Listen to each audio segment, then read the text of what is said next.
Hello, everyone, and welcome to today's webinar on planning for long-term care. My name is Erin, and my colleague Eric and I are here to assist you. If you need anything at all during today's talk, you can contact either one of us using the question or chat box, which is in the panel on the right side of your screen in the GoToWebinar area.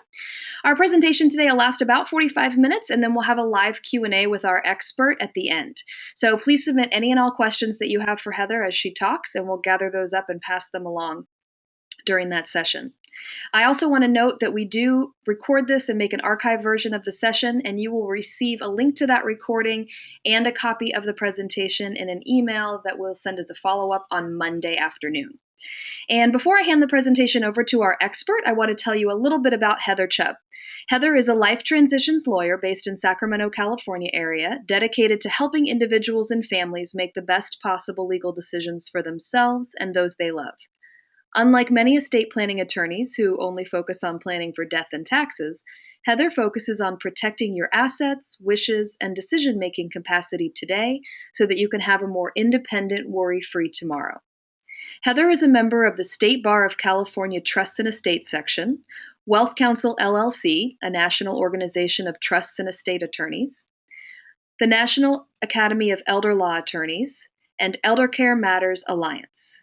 Heather has had the honor of sharing her straightforward and easy-to-understand legal advice in appearances on Good Day Sacramento, Fox 40 Live, and Sacramento News 10, and has had articles published in the Sacramento Bee newspaper and Financial Advisor magazine. So welcome, Heather. Thank you, Erin. It is my pleasure to be here today, and welcome to everybody who's on the line with us. This is an important topic, and I hope I meet your expectations. Just a little bit about me. I am an elder care and life transition planning lawyer, which means I'm kind of a special kind of estate planning lawyer.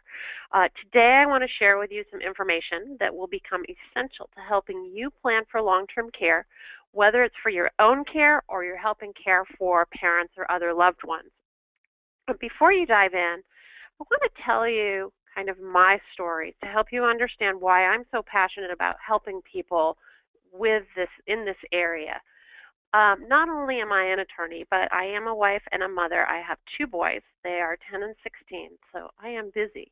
Not only that, I was also a caregiver for my father-in-law, Hal, who had Alzheimer's and who recently passed away in December at age 86.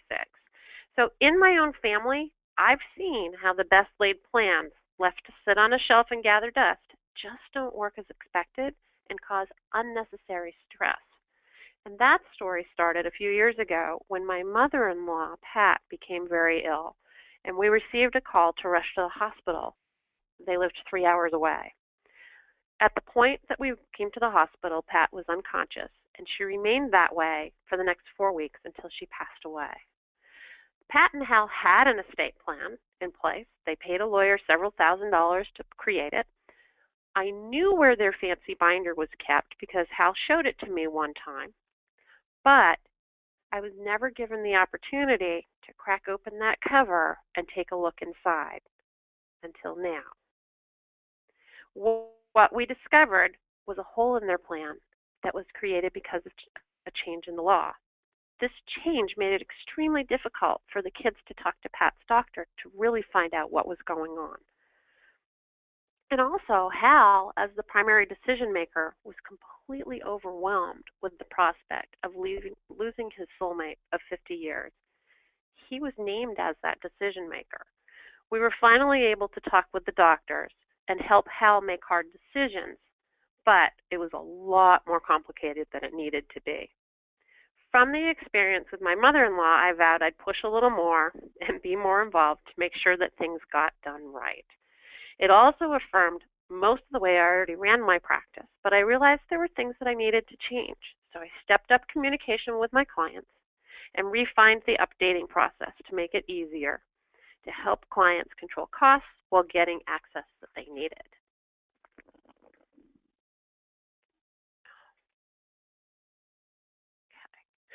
All right, so one of the things we're talking about today is we're planning for long-term care, but what is long-term care? Long-term care refers to medical and non-medical care for a person who has a chronic illness or disability. The need for long-term care, which is also known as custodial care, occurs when you need care, but you're unlikely to get any better. For example, as we age, our bodies start to simply wear out and fall apart. It might result in limited mobility, loss of independence, and the need for assistance with activities of daily living, such as dressing, bathing, and eating, non-medical things. Or we may need help with everyday activities due to diminished mental abilities and confusion, such as dementia or Alzheimer's. Things that used to come naturally, such as turning off the stove when you're done, or even remembering that you turned the stove on to make lunch, are suddenly gone. The need for long-term care may also arise due to a sudden medical incident, such as a heart attack or a stroke, which even after the patient reaches full recovery, they may still be left with a reduced ability to care for themselves. So most often, long-term care is non-medical in nature and assists with support services such as activities of daily living like dressing, bathing, using the bathroom, mobility, transferring. Long-term care can be provided in a number of settings: at home, in a community, in assisted living, or even in a nursing home. How do you pay for long-term care? There are a variety of ways, and it's important to think ahead about how you will fund it. But we need to understand the difference in two really big programs, and that is Medicare and Medicaid, because people confuse these programs all the time. Medicare is a federally funded entitlement program to provide health insurance primarily to Americans over the age of 65 and many individuals with disabilities. There's several parts to Medicare. Part A covers hospital bills, post-hospital nursing care stays, and home health care. Part B covers medical insurance and pays most basic doctor and lab costs, and some outpatient medical services, including medical equipment and supplies, home health care, and physical therapy. And Part D covers some of the costs of prescription medication. Typically, your Medicare is paid through a deduction from your Social Security check. Medicaid, on the other hand, is a federal program, but it's administered by each state, and that creates some variations. It pays for certain health care services and nursing home care for older people with low incomes and limited assets. It also pays for some long-term care services at home and in the community, such as assisted living facilities. Medicaid covers a broader range of services and people than Medicare, so it covers children, pregnant women, parents of eligible children, seniors, and individuals with disabilities. The biggest difference between Medicare and Medicaid is based on need and financial resources, and depending on which state you live on, it can also depend on the amount of income that you have as well. So in order for a person to qualify for Medicaid, that person must fall into a covered group and meet the individual financial tests.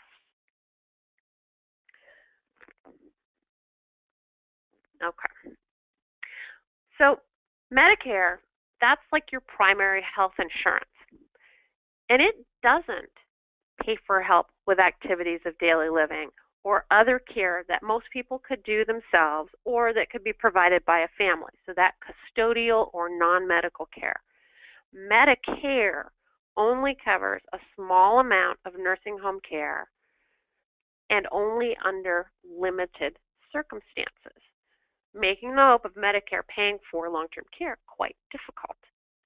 So Medicare pays for 20 days of full coverage if you go into a skilled nursing facility after at least 3 nights in the hospital, so long as you're receiving skilled care as opposed to custodial care.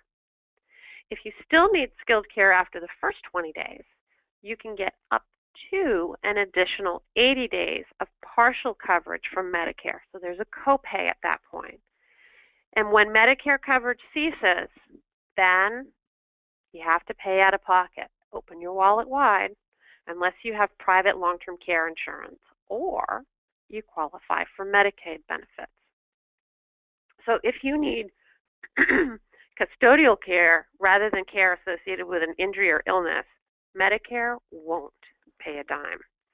Custodial care is defined by Medicare as help with activities of daily living, like dressing, bathing, going to the bathroom, eating, supervision to keep you safe. This is the kind of care that can be safely and reasonably provided by people without professional medical skills or training, like your family. Custodial care is also called long-term care and is the type of care that most people will need as they approach the end of their lives. So how do we pay for this long-term or custodial care? First, you could purchase a long-term care insurance policy.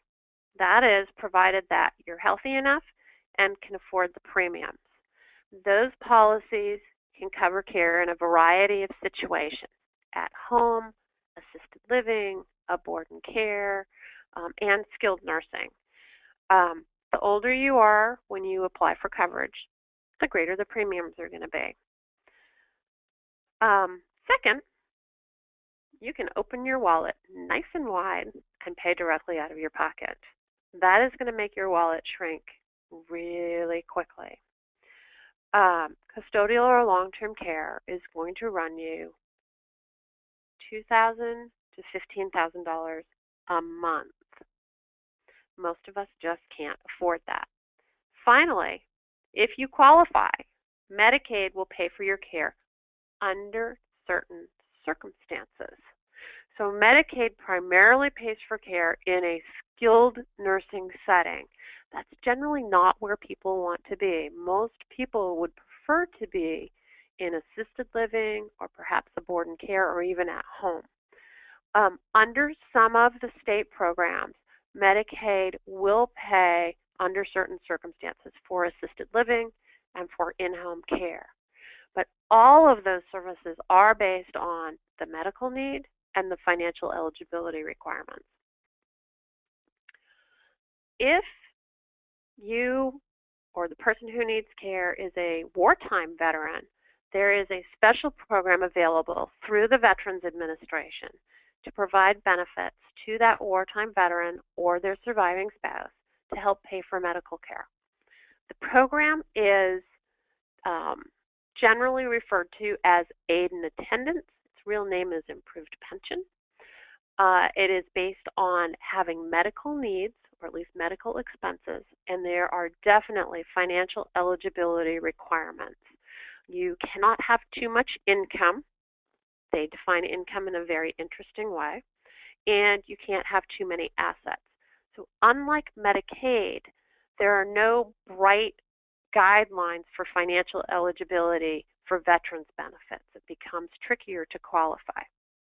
But when you do qualify, it will provide up to about $2,100 a month for a married veteran. It's about $1,700 if that veteran's not married, or $1,149 a month for a surviving spouse. You may qualify for the whole of the benefit or for a lesser amount, depending on circumstances. So as you can see, planning for long-term care requires that you think about possible future health care needs. Medicare and your regular insurance does not cover the cost of this long-term or custodial care. It is important to look at all of your choices. You'll have more control over decisions and be able to stay independent longer if you look at things sooner. So it is important to think about long-term care before you need care and before a crisis occurs.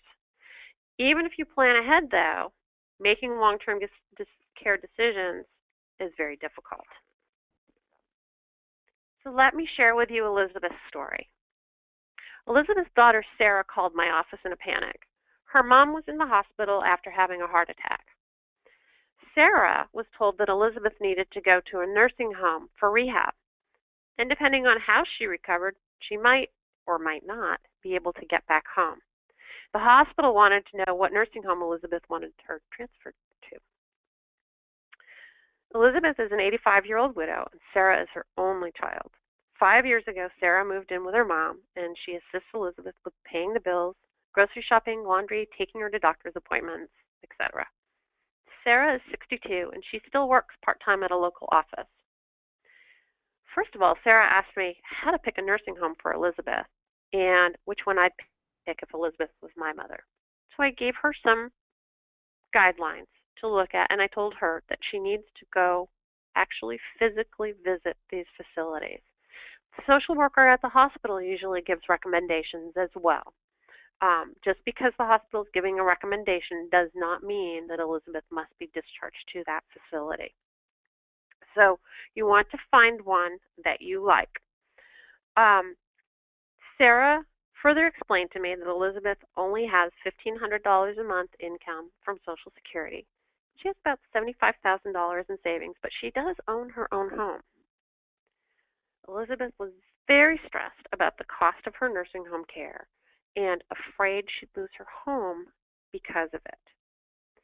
So I met with both Sarah and Elizabeth, and I explained that Elizabeth's rehab care would be paid by Medicare and her supplemental insurance for up to 100 days. But I also explained that when the rehab was over, Elizabeth would need to private pay for her care unless she went home. Now, nursing homes, at least here in California, run anywhere from $8,000 to $10,000 a month. So Elizabeth's money would be gone in much less than a year. And of course, Sarah wanted to know what would happen when the money was gone. I did explain to her that Elizabeth could apply for Medicaid to pay for her care. Elizabeth didn't want to apply for Medicaid because she heard that if she did, the state would take her house. Sarah wants to bring Elizabeth home, but Elizabeth will need substantial care, and Sarah can't afford to quit her job to provide that care. But then Elizabeth told me that her husband Joe had been a World War II fighter pilot. After a little bit more questioning, I informed Elizabeth that as the surviving spouse of a war veteran, she probably qualified for up to $1,149 a month to help pay for her care, either in assisted living or at home, which would help stretch her savings further. We could also give the home to Sarah without creating any Medicaid penalty. You need to check in your state to see what the rules are. The home could be protected, and it generally can in most states. Elizabeth was shocked. She thought it was too late, that any gift of the home to Sarah had to be made 5 years in advance. While that is true in various states, California does have special rules, and all states have special rules for transferring the house. I also explained that Elizabeth could pay Sarah to take care of her at home using a family care contract. This way, Sarah could quit her job and stay home to take care of Elizabeth.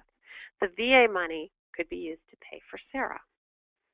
After the meeting, Sarah and Elizabeth both felt a lot better, just knowing that there were options out there and they weren't going to go broke. So our main topic today is planning for long-term care, but it's really wrapped up in the overall category of estate planning. So there are other things that you need to think about besides how you're going to pay for care. And in doing any kind of estate plan, the right people and having the right plan in place are what matter. I know that when a lot of people hear the term estate planning, you may think that it doesn't apply to you because you're not wealthy, whatever your definition of that is, or your situation is simple. For 99% of us, the motivation for estate planning is not avoiding estate taxes. Why? Because our threshold for paying estate tax is $5.43 million. So that issue comes right off the table. So what should the emphasis be on? It should be non-estate tax reasons, such as keeping family harmony, incapacity and disability planning, asset protection planning to help protect what you have from those runaway medical and long-term care costs, legacy planning, and income tax planning. But most importantly, estate planning is about keeping control and making transitions as smooth as possible for your loved ones. Keeping control of decision-making, either directly or indirectly. Keeping control of how your hard-earned assets are used and passed on. And then making things easier for your family when incapacity or death presents itself. So there are 5 essential legal tools that will make life easier. Everybody needs 4 of them. Most people need all 5. So the tools are broken into tools that can be used during your incapacity, during a time when you can't make financial decisions for yourself or you can't make healthcare decisions for yourself. And then tools that help you pass on what you have left to your loved ones. So our first tool is a durable power of attorney. It can also be titled a financial power of attorney, sometimes a general power of attorney.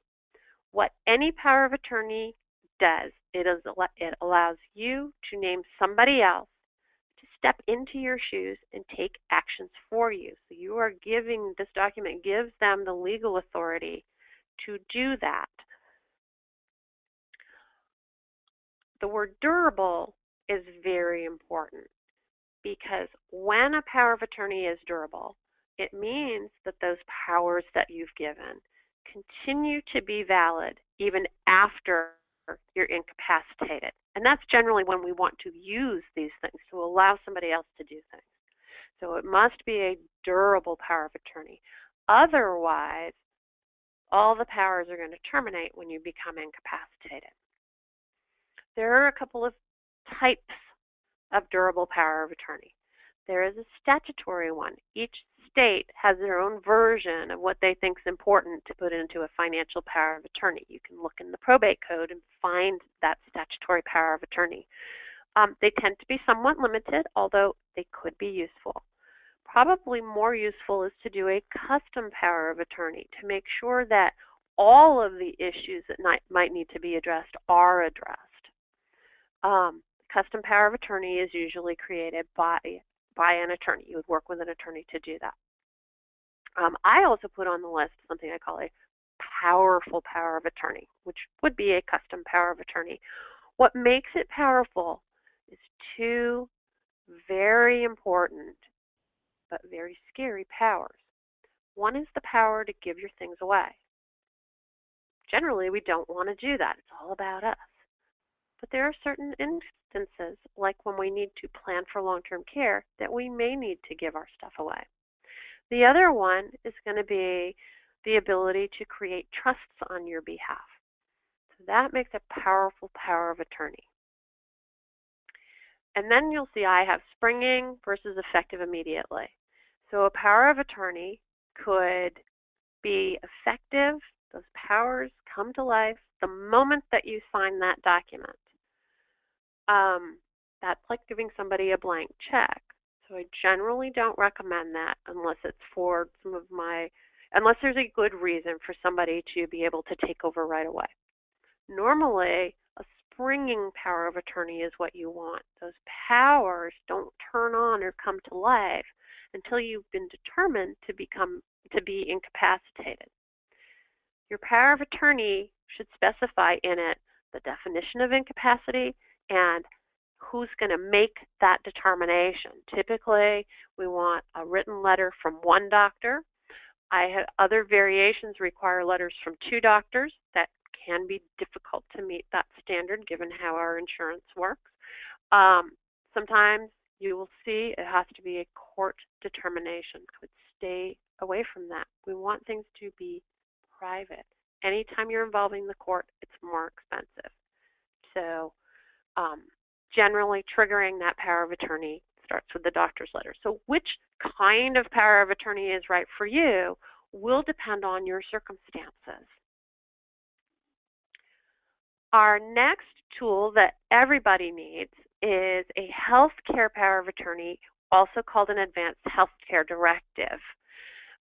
Again, this gives somebody legal authority to act for you and make medical decisions this time.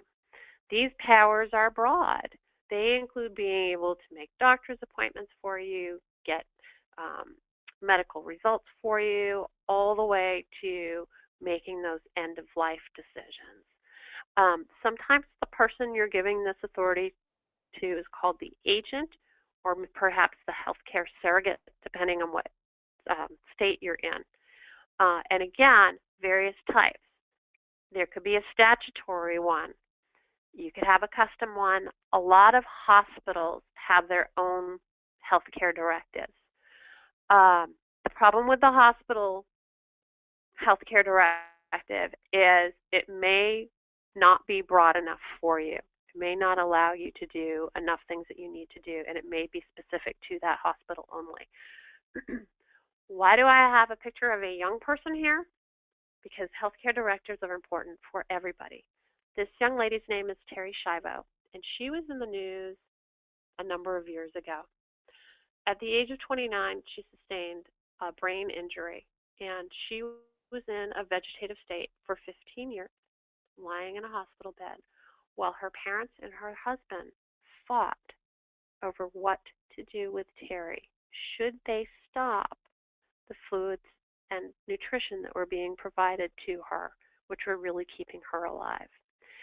And unfortunately, Terry's case went all the way to the Florida Supreme Court. And it was finally determined that the hydration and nutrition could be turned off. And the day after the order came down, Terry died of her own accord. But for 15 years, her family was fighting simply because Terry didn't have a legal document in place to let somebody know what her wishes were. So it is important for everyone. The HIPAA authorization is also a healthcare type document. HIPAA is the law that protects our personal medical information from prying eyes. And that prying eyes include our spouses, our kids, other family members, and anybody else. Great intention that not just anybody can get our stuff, but it makes it difficult for our family members to get things done. This was the law change that made it so difficult for us to get things done when my mother-in-law, Pat, was dying. So the HIPAA authorization, you give your hand-selected people authority to be able to talk to the doctor, talk to the insurance company, get medical exam results. So it's access to information that is effective immediately. A will is also something that just about everybody needs. But what the will does, in essence, is it waits for you to die. It doesn't help you if you're incapacitated. And all that it really does is it identifies somebody called the executor who's going to manage and then distribute your assets according to what you've said. You get to identify who gets what and how they get it. The problem with wills is they are all of the assets that the will's going to control are subject to probate. Probate is a public process. Whether you need to go through a formal probate process or a shorter process depends on the rules of your particular state. For example, here in California, our threshold for formal probate is you add up all your assets and they're more than $150,000, we're going to have to take that through a formal probate. Other states have much lower limits, $20,000, $50,000. And what happens in probate is the court is going to approve your executor, and now your executor is going to have the ability to gather up your assets, and then with the court's approval, pay off all your bills, and then distribute what's left over. Again, it is a public process. Anybody can go down to the courthouse and pull up your probate file once it's created, and what they're going to see in there is a listing of all your assets and their values, and a listing of all your heirs and beneficiaries, typically with their addresses. That all becomes public record. It is depending on which state, it can be a long and expensive process. California is one of those states with a long and expensive process. It should be avoided. Even from the public aspect, it should be avoided. Okay, that brings us to our last essential tool, which is the trust. Now, not everybody needs a trust, but it can be a very valuable tool. So if the value of your assets is going to mean that you're going to have to go through a formal probate, then you may want to look at using the revocable trust. It keeps you in control, but it avoids it. The trust owns the assets, so they don't end up going through probate. You, as the trust maker, create the trust. You're writing the rules. The trust is going to own the assets.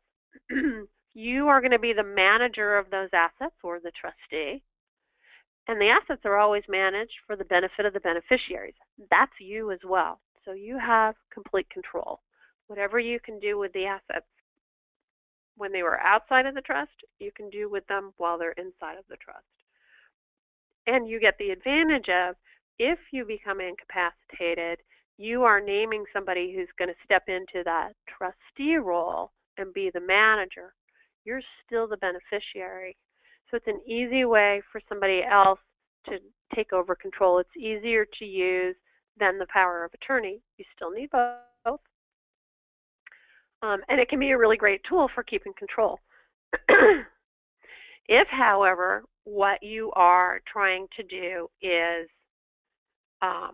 protect your assets so that perhaps you can qualify for Medicaid benefits or VA benefits, then the kind of trust that you would like to look at is going to be an irrevocable trust.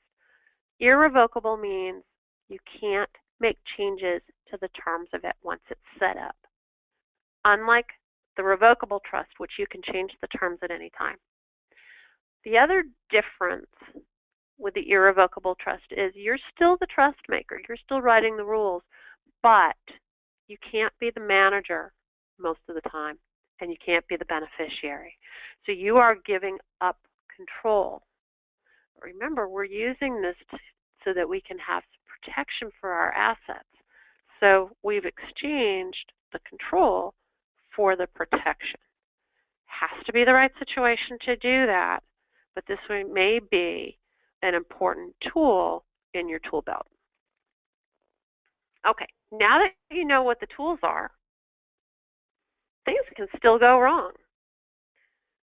Big ways that they can go wrong, and let's look at the trust, but it applies to the other things.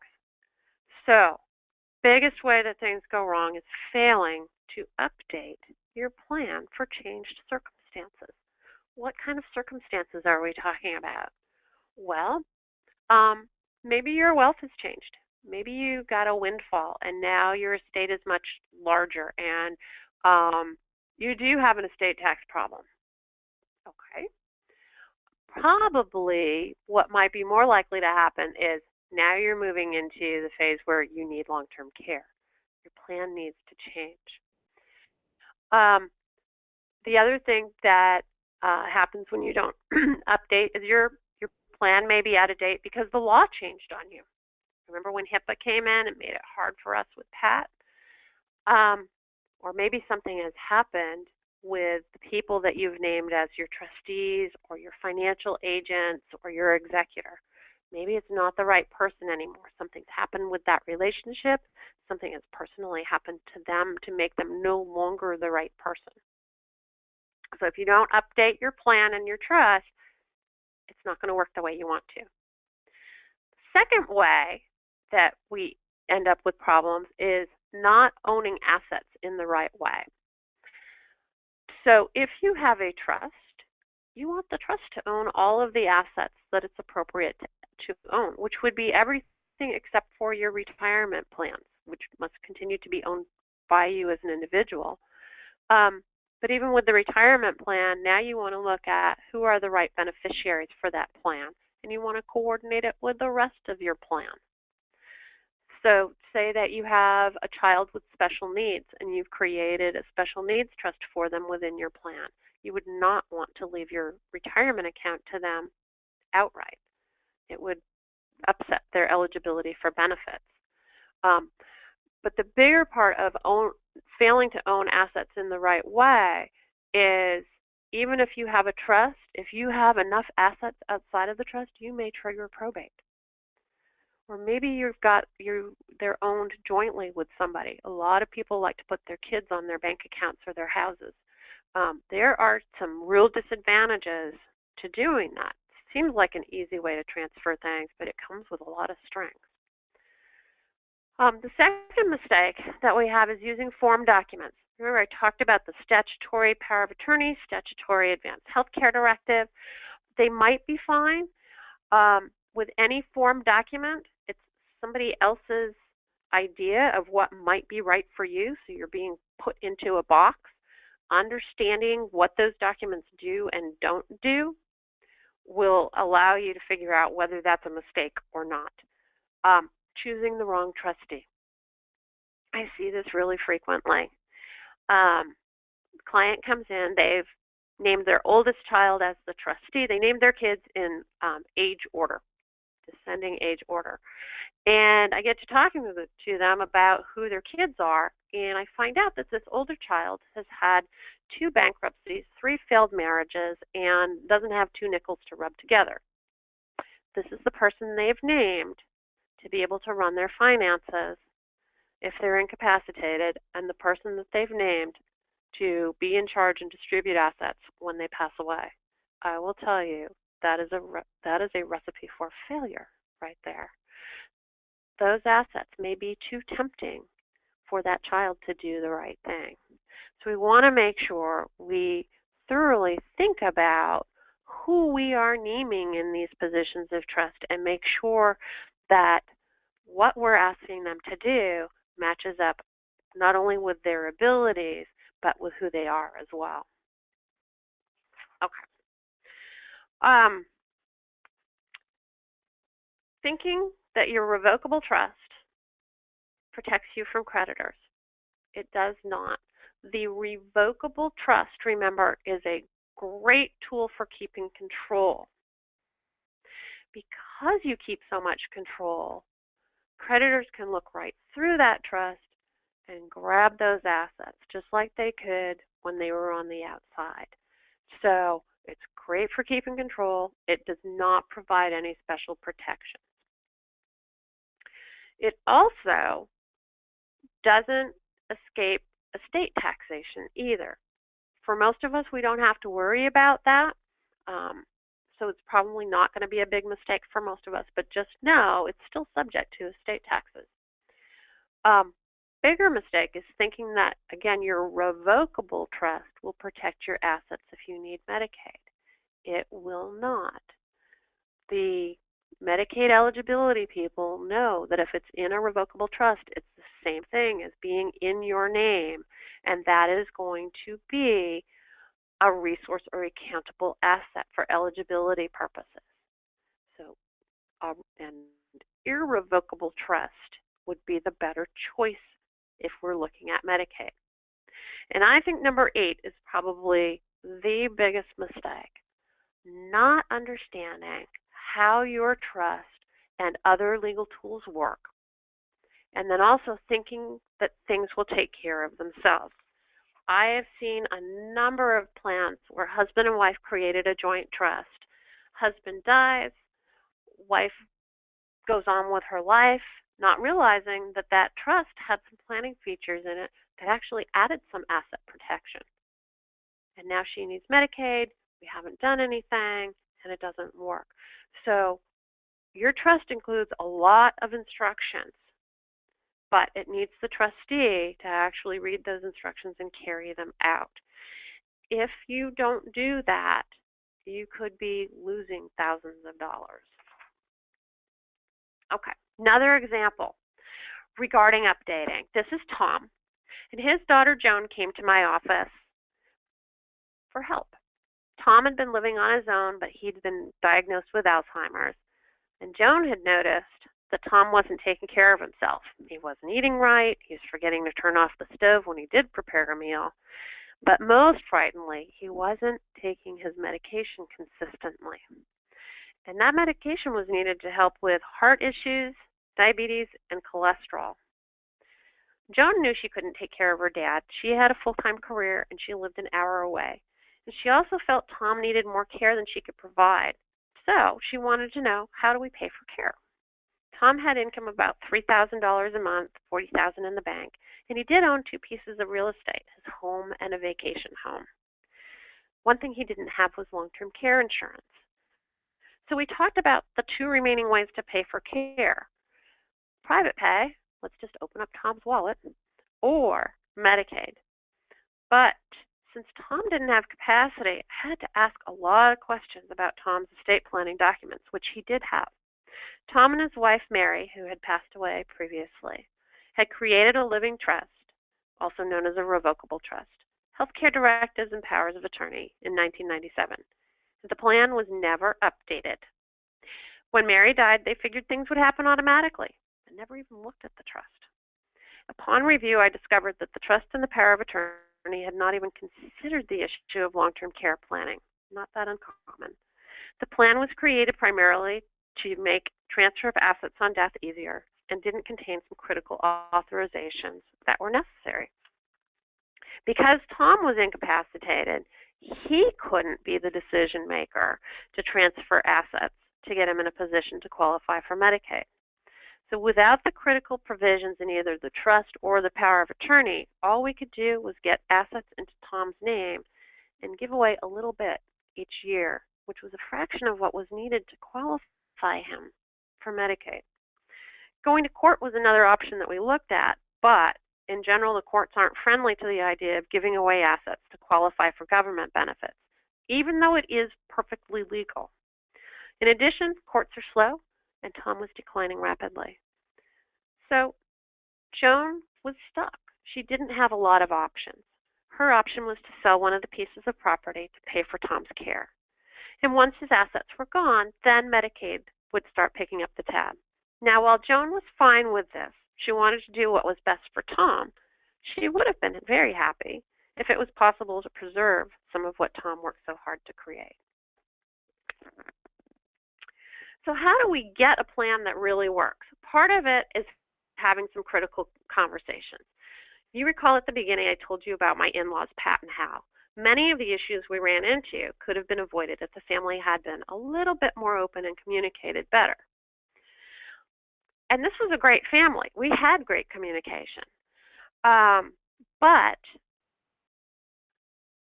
they were in the generation where you don't talk about things like money and health care. They were very close-lipped about it. And with my mother-in-law, we actually learned that the call to the hospital wasn't the beginning of what was going on with her, but the end. She'd been diagnosed with non-Hodgkin's lymphoma 6 years before, had undergone chemo, and didn't let anyone know about her diagnosis, including her best friend of 60 years. Only her husband knew. Why? She didn't want to burden anyone with her problem or want anybody to treat her differently. When Pat died, it left Hal, who was the sole breadwinner but didn't pay the bills or handle the finances, with a mess on his hands. He didn't know where the accounts were. Pat was paying things online. We were able to finally square things away, but it wasn't an easy process. If they'd been a little bit more open with each other, the kids' lives would have been easier. And for Hal, he could have moved on to life without his soulmate, without quite so much drama. So the critical conversations that we need to have revolve around our end of life. What is it that we want? What does quality of life mean to us? And then sharing our finances, at least on some level. These conversations are tricky, but they're really important. I do have some resources on my website, chubblawfirm.com. They are free to you. And if you poke around the internet, you'll also find some other resources.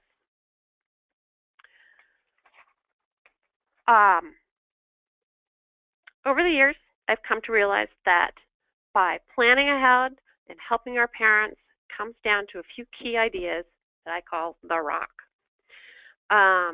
So what is this R.O.C.K? R stands for resources.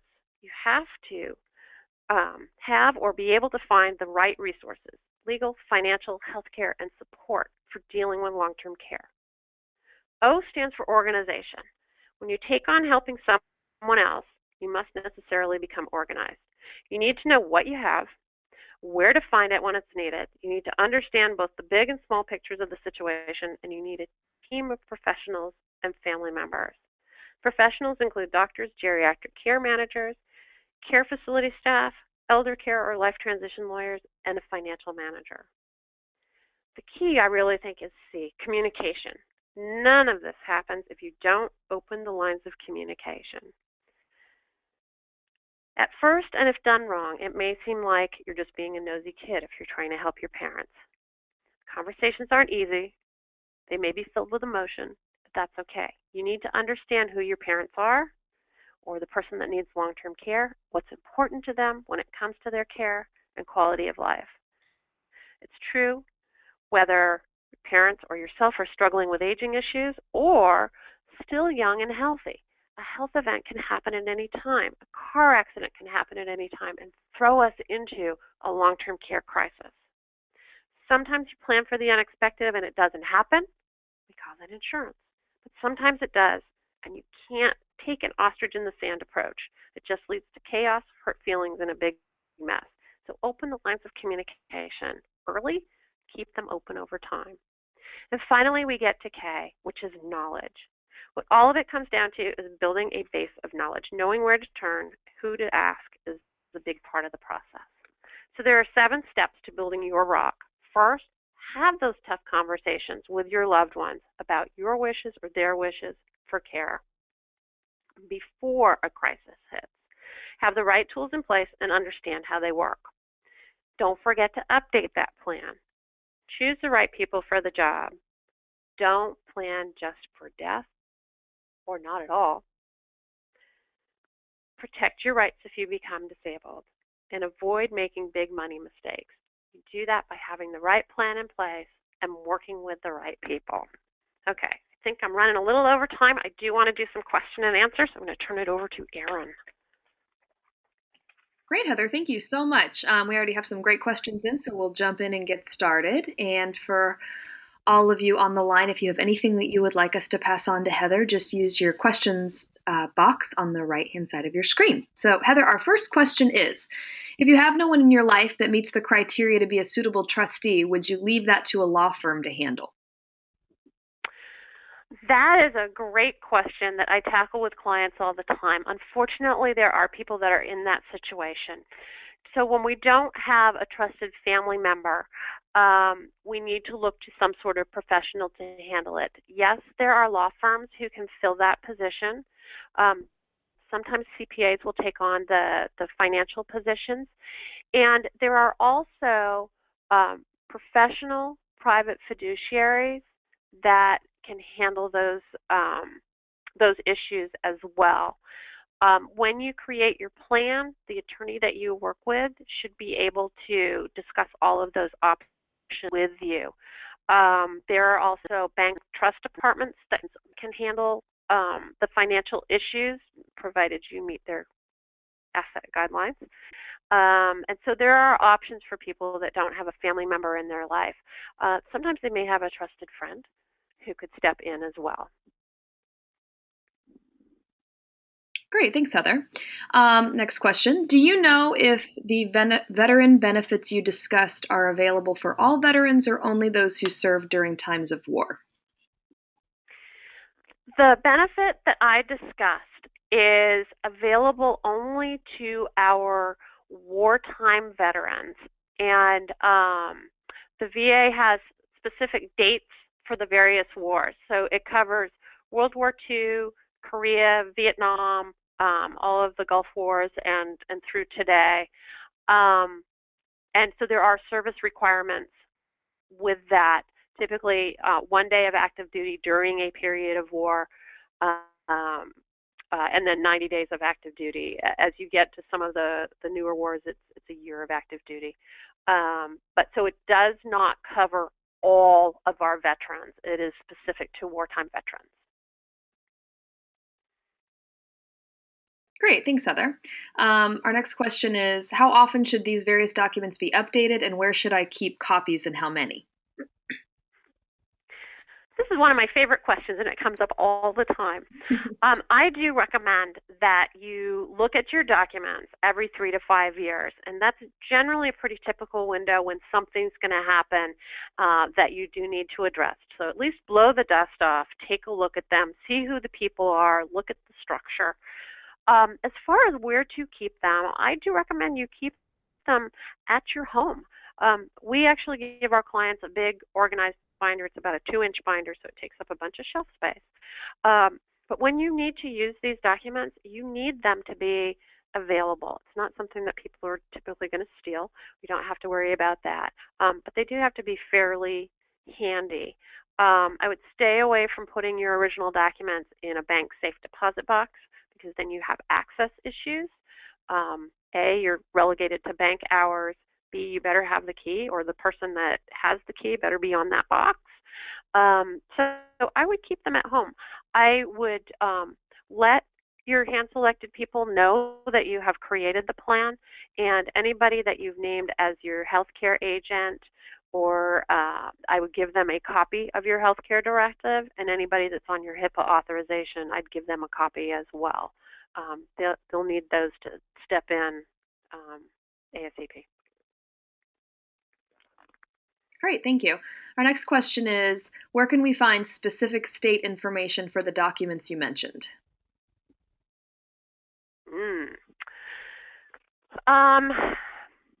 You can find the specific statutory healthcare directives and financial power of attorney typically by looking in your state's probate code. You might also, as kind of an entree to that, look at something called NOLO Press, N-O-L-O.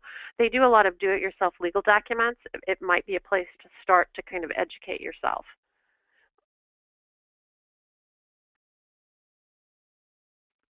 Great, good advice, Heather. Our next question is there a way to protect yourself from inflation regarding long-term health or long-term care insurance? Okay, that's a tricky one. If you are buying long-term care insurance, typically when they put the policies together, you have a lot of options. And one of the options that is always available is an inflation rider.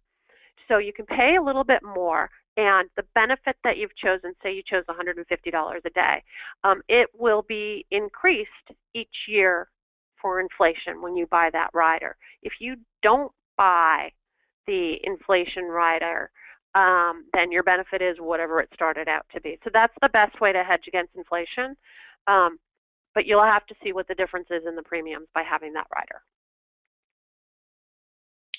Great. Heather, our next question is the HIPAA authorization done for each doctor, hospital, etc., or is there a general one? Yeah.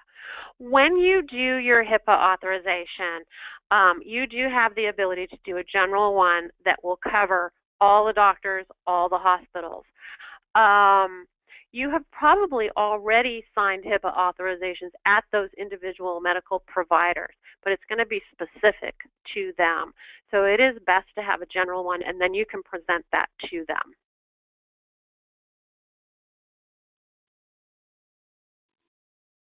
Great. Our next question is, I'm in the middle of caring for my parents. My father is in skilled nursing, but my mother remains independent and at home.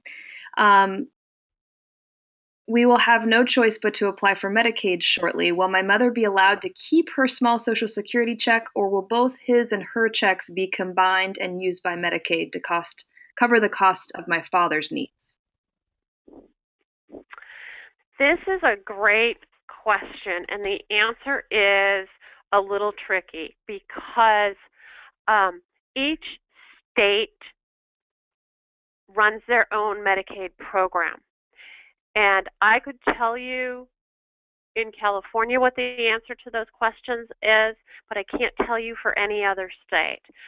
Typically, though, the spouse who is at home is going to be able to keep a portion of the income. So here in California, we have a name on the check rule, and so all dad's income would be paid to the care facility. Mom would keep hers. But if mom's is less than what we call the minimum monthly needs allowance, she'll get to keep some of dad's too. So it's actually a very tricky question to answer. You need to speak with a Medicaid lawyer in your state to get the right answer for your parents. Great, thank you, Heather. Another Medicaid question. If you qualify for Medicaid in your state, are you liable for expenses incurred prior to Medicaid, such as recently found tax liability, or does the trustee have to pay for the liability? Okay. you are still liable for all of your other expenses, even if you're on Medicaid. And that certainly presents a problem because you're going to be using all of your income to pay for care. So that tax liability would have to be paid out of the other meager assets that you're allowed to keep when you're on Medicaid. Um, so yeah, you're still liable for it. Great. We have a few more questions, Heather. I know this one is popular as well. How would you recommend we go about finding a law firm to help us prepare these documents? Great. The two best resources that I can guide you to would be Elder Council. Look at their member list and see if there is an attorney that practices in your area. And then also look at NALA. It's the National Association of Elder Law Attorneys. They also have a member list. I find that attorneys that belong to these two organizations are much more sensitive to the long-term care issues than a straight estate planning attorney would be. There are attorneys that in every state that belong to these organizations.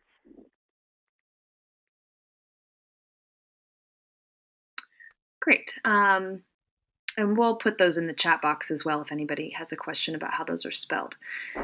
Next question. You said that a revocable trust gives control. What happens when you die to the revocable trust?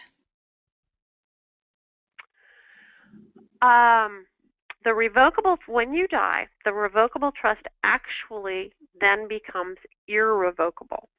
And then your trustee will follow the rest of your instructions for what happens with those assets. Typically at that time, the assets are going to be distributed out to the beneficiaries. Before they're distributed, of course, all of the final expenses and liabilities get paid. And then the trust is going to tell the trustee how to distribute. But at the time that you die, if it is a single person trust, that trust does now become irrevocable.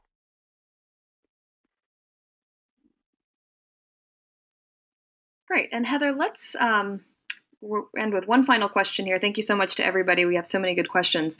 And this one is slightly more of an emotional nature, but I think really helpful for everybody. And Heather, I know you probably have a good response to this, knowing you. Do you have any advice for getting an elder to open up and share all of this information that we need? My husband and I are caring for them and doing everything for them, but we are also getting to retirement age and need to get everything in order for this person. Yeah, this is really difficult. It is. I have found that the easiest way to kind of open that dialogue is to hopefully use yourself as an example or use friends as an example. Mom or dad, we just got our estate plan done, and we've got everything lined up, and it's really been helpful, and we're wondering if you have anything in place. That can be a good opener. There's always interesting articles out on the web about how plans didn't work that might also be a conversation opener. So you have to do it in a way that's not threatening to them. Because if you kind of go, Mom, show me your bank account, that might not be met with the best response. And then sometimes you need to do a little bit of sleuthing, try and get their permission to do that. Can I help you with paying the bills? I see that the mail's piling up. Would it help if I helped go through this stack with you and we can figure out what to do?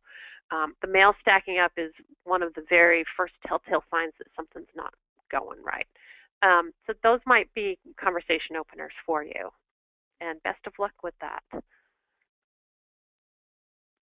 That's great, Heather. Thank you so much. Perfect note to end on. Thank you all of you so much for attending and sticking with us and for all of the great questions. And Heather, thanks for the wonderful webinar and your time. We appreciate it so much. And I hope everyone has a wonderful afternoon.